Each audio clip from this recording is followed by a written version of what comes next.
Back to Minds Mind Tutorials. So we started the topic para hormones, जिसका lecture first already uploaded है, जिसमें हमने जो चीजें देखी थी उसका हम एक यहाँ पर क्विक रिवीजन देखते हुए चल रहे हैं। हालांकि हम इसको ज्यादा डिटेल में नहीं समझेंगे क्योंकि ऑलरेडी वीडियो बड़ा हो गया था लास्ट टाइम ही, तो फिर हम लोग बस इसको एक बार नोट्स को यहाँ पर थोड़ा सा व्यू कर लेंगे, जिससे आपको आइडिया लग जाए कि फर्स्ट जो लेक्चर था उसमें हमने क्या क्या चीजें देख ली थी। बेसिकली हमने वहां पर एंजियोटेंसिन जो था उसको थोड़ा डिटेल में जाकर डिस्कस करा था और कुछ पॉइंट्स वहां पर, बल्कि वहां पूरा एंजियोटेंसिन हमने कंप्लीट कर ही लिया था। So now we are starting with the next one called as erythropoietin. तो ये सेकंड वीडियो है पैरा हार्मोन्स का, और आज जो हमारा पैरा हार्मोन्स में टॉपिक रहने वाला है वो है इरिथ्रोपोइटिन। सो हम यहाँ पर नोट कर देंगे सबसे पहले तो हेडिंग इसकी, and first of all I am gonna change some colours right now. So fine, erythropoietin,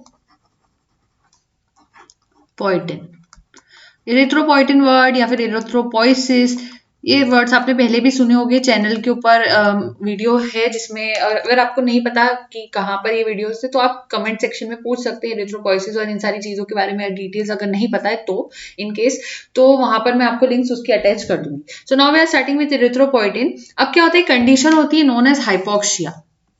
क्या कंडीशन होती है? हाइपोक्सिया। अब क्या होता है हाइपोक्सिया में, ये एबनॉर्मली लो ऑक्सीजन प्रेशर को कहते हैं, एबनॉर्मली लो ऑक्सीजन प्रेशर को कहते हैं। ठीक है, तो हाइपोक्सिया एक इफेक्टिव स्टिमुलेंट, मतलब हाइपोक्सिया के लिए एक effective stimulant for the production of red blood cells and haemoglobin.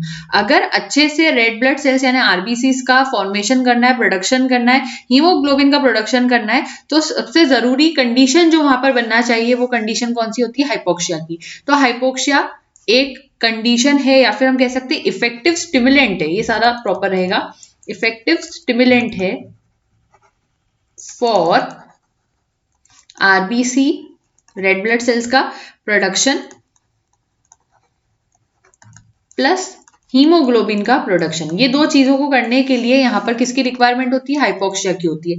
ये बात आपको पता होना चाहिए। मैमल्स में एटलीस्ट एक ग्लाइकोप्रोटीन हार्मोन होता है जिसको हम इरिथ्रोपोइटिन कहते हैं, और ये देखा गया है कि इसके रिस्पॉन्स में इम्प्लीकेट किया जाता है, यानी कि इरिथ्रोपोइटिन हार्मोन की भी बहुत जरूरत पड़ती है मैमल्स में। एक ग्लाइकोप्रोटीन हार्मोन होता है, ये भी यहाँ लिख लेते हैं कि कैसा हार्मोन होता है, ग्लाइकोप्रोटीन हार्मोन होता है, एक ही पॉइंट याद रखना आपको। तो in mammals at least a glycoprotein hormone जिसका नाम होता है erythropoietin has been implicated in this response. इस रिस्पॉन्स के अंदर अगर किसी हार्मोन की जरूरत जैसी पड़ेगी तो उसमें इरिथ्रोपोइटिन को रखा जाता है। अब ये जो सर्च थी for the source of this substance has indicated that kidney is a major site of production. यहाँ पर इरिथ्रोपोइटिन के लिए मेजर साइट कौन सी है? तो किडनी है, मेजर साइट है इसके लिए, इसकी प्रोडक्शन के लिए। लेकिन कुछ और भी ऑर्गन्स है जो उसको रिलीज करते हैं, तो किडनी के साथ साथ कुछ और भी ऑर्गन्स है एडिशन में जो कि इरिथ्रोपोइटिन को रिलीज करने में हेल्प करते हैं। इरिथ्रोपोइटिन करता है क्या? हाइपोक्सिया लाने में हेल्प करता है। हाइपोक्सिया क्यों जरूरी है? क्योंकि हाइपोक्सिया नहीं होगा तो आरबीसी प्रोडक्शन और हीमोग्लोबिन का प्रोडक्शन इजीली नहीं हो पाएगा। तो ये सारी चीजें आपस में इस तरह से इंटरकनेक्टेड है। तो इसका जो एक्शन होता है वो प्रमोट करता है। इरिथ्रोपोइटिन का एक्शन क्या करता है? प्रमोट करता है, promotes proliferation of RBCs by the bone marrow, by the bone marrow। ये वाली बात समझ में आती है यहाँ पर।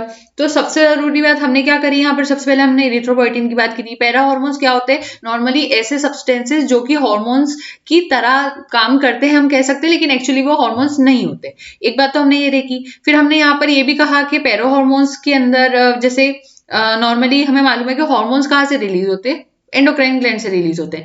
लेकिन यहाँ पैरा हार्मोन्स जो होते हैं वो एंडोक्राइन ग्लैंड से रिलीज नहीं होते हुए किसी भी दूसरे ऑर्गन से रिलीज हो सकते हैं। तो ये बातें सारी हमने पढ़ी थी। तो उसमें से सबसे पहले एंजियोटेंसिन कंप्लीट करा था। अब हमने यहाँ पर इरिथ्रोपोइटिन का लगभग पार्ट कंप्लीट कर लिया है। तो इरिथ्रोपोइटिन में ये लास्ट पॉइंट याद रखना, क्या प्रमोट करता है? Proliferation of RBCs by the bone marrow. अब क्वेश्चन उठता है कि प्रोलिफरेशन का मीनिंग क्या होता है? तो एक ऐसी प्रोसेस जिसमें ऑर्गेनिज्म जो होते हैं खुद की जैसी कोई चीज दूसरी अगर प्रोड्यूस करते हैं, बढ़ाते हैं, तो उसको हम कहते हैं प्रोलिफरेशन, बढ़ाना, एक जैसा। जैसे आरबीसीज जैसे और आरबीसीज अगर बन रहा है तो उनको हम प्रोलिफरेशन कहते हैं। तो the process by which an organism produces others of its kind, जैसे कि ब्रीडिंग, प्रोपोगेशन, प्रोक्रिएशन, रिप्रोडक्शन, ये सारे इसके आप समझ सकते हो कि इसके सिनोनिम्स है। तो ये चीज इसमें हमें याद रखनी थी। तो एक तो ये हमने पढ़ लिया यहाँ पर इरिथ्रोपोइटिन का कंसेप्ट, थोड़ा बहुत जो हमें पता होना था। अब इसके बाद एक चीज होती है जिसको हम कहते हैं ब्रैडीकिनिन। एक सेकेंड, ये थोड़ा सा प्रॉपरली नहीं दिखाया है तो हम इसको लिखते हैं प्रॉपर वे में। ब्रैडीकिनिन। अब ब्रैडीकिनिन का कंसेप्ट देख लेते हैं यहाँ पर। कलर चेंज ही कर लेते हैं ताकि वो प्रॉपरली दिखाई देगा यहाँ पर। फाइन। सो जैसे एंजियोटेंसिन होता है उसी तरह से ब्रैडीकिनिन भी एक तरह का लीनियर पॉलीपेप्टाइड होता है। पहली बात क्या आ गई इंपॉर्टेंट, ये क्या होता है, एक लीनियर पॉलीपेप्टाइड होता है that is released from plasma ग्लोब्यूलिन्स। कहां से रिलीज होता है, प्लाज्मा ग्लोब्यूलिन से रिलीज होता है, रिलीज्ड फ्रॉम प्लाज्मा ग्लोब्यूलिन्स। ये दूसरा इंपॉर्टेंट पॉइंट आ गया। और ये कैसे एक्ट करता है, एक्ट करता है स्मूथ मसल के ऊपर। सो ब्रैडीकिनिन भी किस पर एक्ट कर रहा है, वो भी जो एंजियोटेंसिन था उस पर भी हमने पढ़ा था, तो वो भी करीब करीब इस पे कर रहा था। तो ये भी स्मूथ मसल्स के ऊपर एक्ट करता है।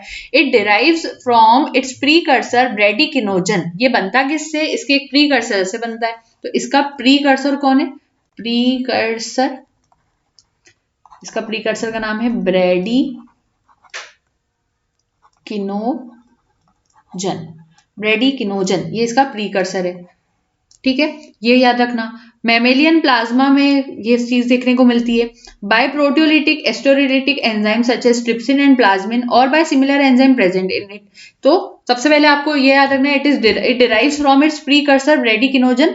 और ये ब्रैडीकिनोजन से जब बनता है, इसके प्रीकर्सर से ये ब्रैडीकिनिन, तो कहां पर बनता है, मैमेलियन प्लाज्मा में बनता है। कैसे बनता है, बाय प्रोटियोलिटिक या फिर एस्टीरोलिटिक एंजाइम्स के थ्रू बनता है, जिसमें ट्रिप्सिन और प्लाज्मिन आ जाते हैं, और भी कुछ सिमिलर एंजाइम्स होते हैं जिसकी मदद से ब्रैडीकिनिन बनता है। जब ये रिलीज होता है, यानी कि ब्रैडीकिनिन जब बनकर रिलीज होता है, तो it gives rise to fall in blood pressure. जो ब्लड प्रेशर होता है किसी का भी, उसमें पहली फुर्सत में वहां पर क्या आ जाता है, फॉल आ जाता है, ड्यू टू वेसोडाइलेशन। क्यों आता है, क्योंकि वहां पर ये वेसोडाइलेशन करवा देता है, यानी कि कहीं ना कहीं जो भी ब्लड वेसल्स है उसको डायलेट करेगा, बड़ा कर देगा। तो जब वो बड़ा कर देगा तो ब्लड प्रेशर पहले जो तेजी से जा रहा था वो स्लो जाएगा वहां पर, तो फॉल आ जाता है ब्लड प्रेशर में, but produces a slow contraction of certain smooth muscles. लेकिन साथ ही साथ स्मूथ मसल्स में थोड़े छोटे तरह के कॉन्ट्रैक्शन पैदा करता है और पेन सेंसेशंस भी कॉज करता है। तो ये था ब्रैडीकिनिन का वर्क। तो यहाँ पर ये प्रीकर्सर है ब्रैडीकिनोजन इसका। और इसके साथ साथ आप याद रखना, ये कहाँ पाया जाता है, इन मेमेलियन प्लाज्मा में पाया जाता है बाय प्रोटियोलिटिक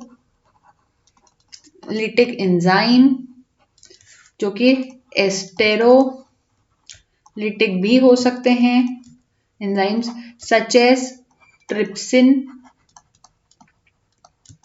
प्लाज्मिन,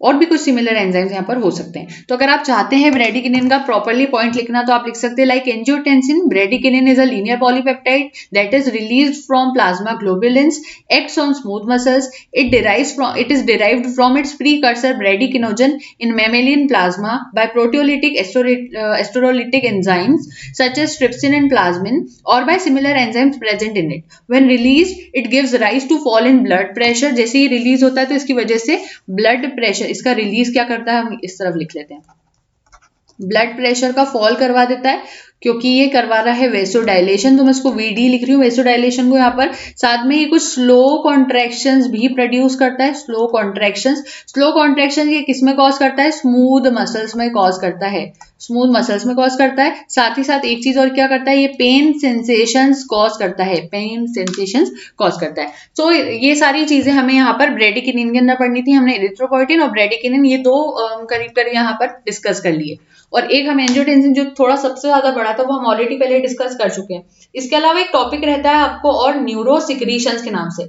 तो न्यूरोसिक्रीशंस टॉपिक भी कुछ हद तक जिसमें हम न्यूरो हार्मोन्स को पढ़ते हैं वो भी यहाँ पर हम इसके साथ पढ़ सकते हैं चाहे तो, लेकिन हम एक इसके लिए सेपरेट वीडियो बना लेंगे तो ज्यादा प्रॉपर रहेगा, जिसमें हम सिर्फ न्यूरोसिक्रीशंस को डिस्कस करेंगे। और अगर आपको लगता है कि हाँ आपको न्यूरोसिक्रीशंस को पढ़ना है, डिस्कस करना है, तो आप कमेंट सेक्शन में बता सकते हैं, तो हम लोग एक न्यूरोसिक्रीशंस के ऊपर वीडियो बना लेंगे। बाकी अभी जो आपके लिए इंपॉर्टेंट था वो यहाँ पर कंप्लीट हो गया है। So thank you so much and don't forget to like share and subscribe. Happy learning. और इसके अगर नोट्स चाहिए पैरा हार्मोन्स के तो आप इंस्टाग्राम पे माइंडस्पाइन ट्यूटोरियल्स की आईडी पर कांटेक्ट कर सकते हैं, तो वहां पर हम लोग उसके बारे में डिस्कस कर लेंगे। और कमेंट सेक्शन में भी पूछ सकते हैं, आपकी जैसी भी जो भी कहना चाहिए कंफर्ट रहे उस हिसाब से आप देख लेंगे। Thank you so much and don't forget to like share and subscribe. Happy learning.